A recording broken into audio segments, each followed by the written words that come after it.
retour au pays, Ho Chi Minh est revenu directement au Vietnam, où il est passé en Chine d'abord, et quelle était sa perception dans le pays? Dans le pays, Ho Chi Minh est connu, bien sûr, comme un chef du Parti communiste vietnamien. Mais il faut savoir que dans les premières années, le Parti communiste vietnamien, plutôt indo-chinois, n'est pas très important. Je me rappelle que selon l'histoire déjà écrite par le parti lui-même, il y a une poignée de 4 communistes au Nord-Vietnam. On peut citer Ho Chi Minh, il y a Võ Nguyên Giáp, il y a Pham Van Dong, il y a Trường Chinh, il y a et quelques autres, quoi. Environ une dizaine. Mais grâce à l'expérience d'organisation en Chine et la formation en URSS, que le parti communiste se développait assez rapidement.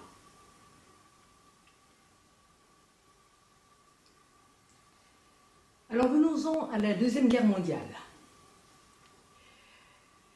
Vous avez eu la chance, en étant adolescent, d'assister à ces événements d'août 1945? Exactement. En août 1945, j'ai tout juste 15 ans. Mais j'ai la chance d'assister au mouvement très violent qui change le destin du Vietnam en cette période. Je me rappelle bien qu'un après-midi du mois d'août 1945, j'étais dans la cour, dans une grande cour, juste devant le palais Marbourg, c'est les portes du sud du palais impérial. Et j'ai assisté l'application de l'empereur Bảo Đại, voilà, face à 2 cadres communistes venus du Nord. Je me rappelle bien leur nom, c'est Cô Huy Ken, le père du fameux Cô Huy Havu, maintenant aux États-Unis, et l'autre c'est Tân Huy Lieu. Les 2 cadres communistes venus du Nord, représentant Ho Chi Minh, pour demander l'application de l'empereur Bảo Đại. Et Bảo Đại a prononcé un discours assez court là, pour son application et remettre le sceau impérial à ces 2 personnes-là. Voilà. C'était un après-midi, peut-être le 18, le 20 août par là, 1945. Et la tragédie vietnamienne commence à partir de ce jour. Avez-vous eu un souvenir personnel ou par votre père de ce qui s'est passé entre mars 1945 et août 1945? C'est-à-dire depuis le coup de force des Japonais, oui, et ensuite ce qui se passe avec le gouvernement Choi Chon-kin. Voilà.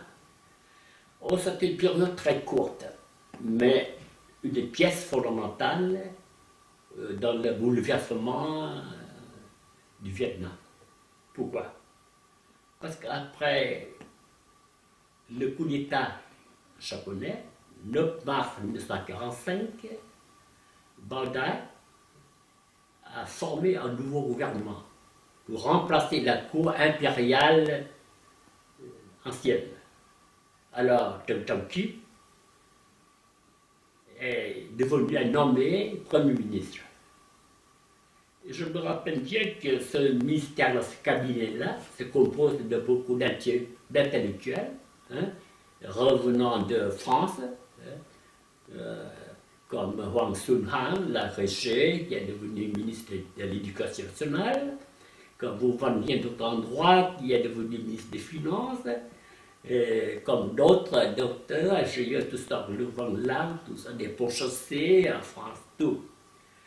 Mais toutes ces personnes éminentes-là, hein, n'ont jamais connu la politique.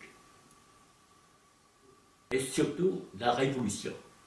Et surtout, n'ont jamais d'activité politique assez intense pour faire face à une situation vraiment très troublée. C'est pour cela que les quelques mois du gouvernement de Turquie, de fin mars 1945 à mi-août 1945, c'est-à-dire l'espace de 5 mois, ils n'ont rien fait de constructif pour fortifier le camp nationaliste vietnamien. Juste pour expédition des affaires courantes, comme ça, peut-être ils n'ont pas eu assez de temps, peut-être ils n'ont pas eu d'expérience politique, encore moins l'esprit combatif. C'est pour cette raison que, avec le soulèvement tout à fait négligeable, très peu des Vietnamiens au nord, hein, il n'y a pas de cas de Vietnamiens, poignée, voilà. Mais le gouvernement de Turquie a pris peur et puis comment dirais-je, je me rappelle que Bandai a écrit dans son Dragon d'Anna, un livre, voilà, paru en 1980, édition Plomb. Bandai a raconté lui-même qu'avec quelques avertissements et menaces vietnamiennes, mon cabinet, mon gouvernement s'est dissipé. Et je ne trouve plus personne à côté de moi quand les Japonais, qui occupent encore le Vietnam, le commandant japonais de Hue est venu me demander si je résiste et que les Japonais vont le protéger. Mais je regarde autour de moi, mon ministère, mes ministres, tous sont partis. Et personne ne plus avec moi.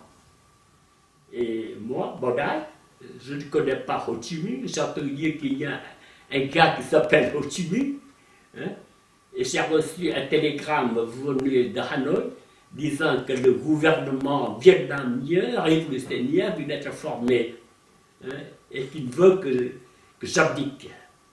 Ensuite, j'ai reçu un télégramme et 2 jours après, ces 2 gars-là, que Bandai a décrit comme lamentables, voilà, sont venus me demander l'abdication. Alors, j'abdique, parce que personne n'est plus avec moi. Mon gouvernement est parti. Voilà. Au mois d'août 1945, l'état des lieux.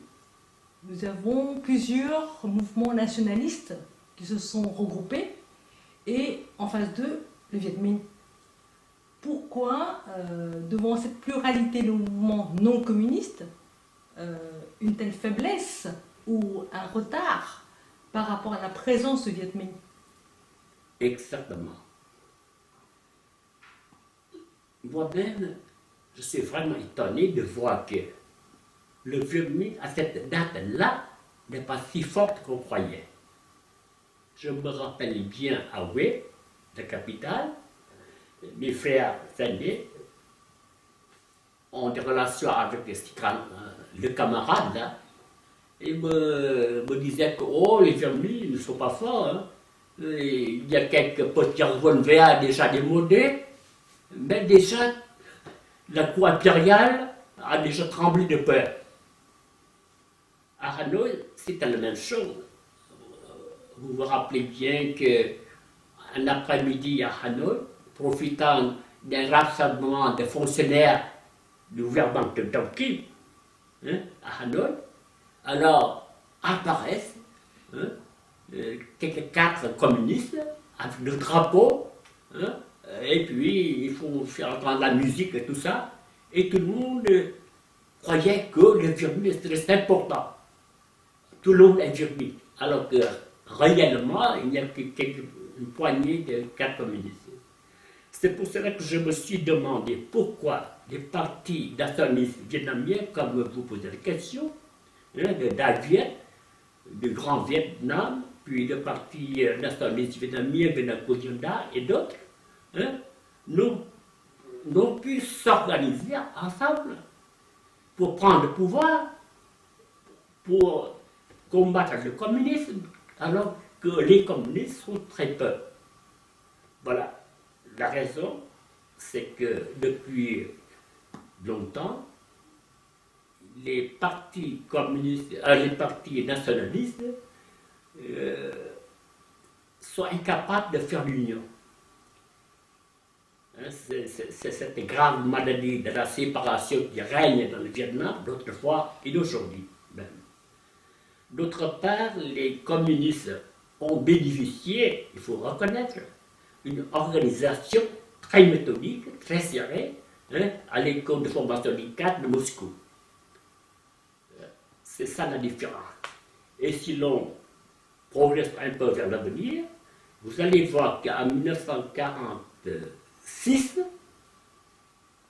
quand les troupes suédoises sont venues au Tonkin, hein, pour recevoir la reddition japonaise, hein, voilà, le parti nationaliste vietnamien, Vietnam, hein, aurait dû profiter, hein, de cette situation pour reprendre le pouvoir. Pourquoi?